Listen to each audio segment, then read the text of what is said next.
কৃষ্ণ সায়র। জল গভীর, পৃথিবীর জলসত্র থেকে তোলা মাত্র এক পেয়ালা জল হয়তো। তবু কৃষ্ণ সায়র, তোমার জল কথায় ইতিহাস চোখ মেলে।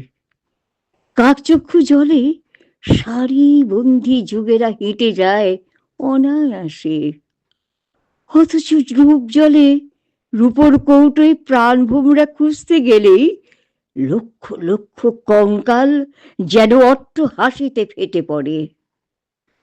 গোলাপের পাপড়ি দাঁতে কাটতে কাটতে যে রূপসী কন্যা আলতা পরা পা দুখানি ওই জলে ডুবিয়ে সোনার ঘুঁটি ছুঁড়ে ছুঁড়ে স্বর্ণ বলয় দেখতে ভালোবাসত, সে কি অহল্যা নারী হয়ে আজও আছে কারো স্পর্শের অপেক্ষায়?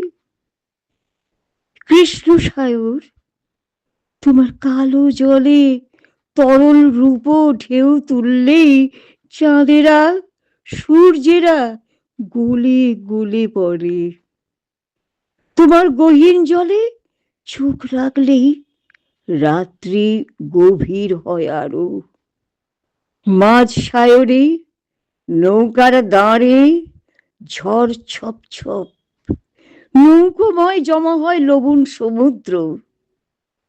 কৃষ্ণ সায়র, কখনো তুফানকে ভালোবেসেছ? ঝড়ে উড়িয়েছ তোমার কালো চুল? ঝাড়বাতি আর স্ফটিক শুভ্র জমাট অশ্রু? আমি তো দেখেছি এখানে হেমন্তের দুপুরে আমলকির কিশলয়।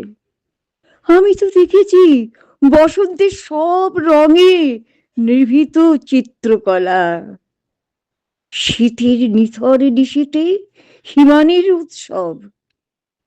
আকাশ নয়, তুমি প্রতিবিম্বিত সারা আকাশে। তোমাকে ভালোবাসলেই তবু কেন মরা সূর্য আমার মুঠোয় ভরে দেয় রাশি রাশি চূর্ণ কঙ্কাল? স্বরচিত কবিতা পাঠ করলাম আমি, নীলাকর। আজ 28 নভেম্বর 2024।